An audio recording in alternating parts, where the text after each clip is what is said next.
আপনার মেয়েকে, আপনার স্ত্রীকে, আপনার বোনকে দিচ্ছেন, আর যত পুরুষ দেখবে জিনার গুনাহ হবে, আপনি কিন্তু জিনা জীবনে করেন নাই, আপনার আমলনামার মধ্যে মৃত্যুবরণ তারা দেখবেন যে শত শত হাজার হাজার জিনার গুনাহ আপনার আমলনামার মধ্যে দেখা হয়ে গেছে। বলেন নাউযুবিল্লাহ।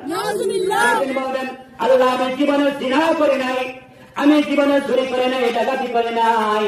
আল্লাহ রাব্বুল আলামিনের পক্ষ থেকে জানায়া দেওয়া হবে, এ নাফরমান সদস্য, এরকম নাফরমানের কাজের মধ্যে লিপ্ত ছিলা, তুমি পাতলা পাতলা কাপড় তোমার স্ত্রীকে, তোমার বোনকে, তোমার মেয়েকে মার্কেট থেকে কিনিয়া দিছো, যার কারণে পর সময় তোমার মেয়েকে, তোমার মাকে, তোমার স্ত্রীকে, তোমার বোনকে দেখতে তাদের সিনার গুনাহ হয়েছে, আর তোমার আমল আমার মধ্যে জিনার গুনাহ লেখা হয়েছে। নাউযুবিল্লাহ।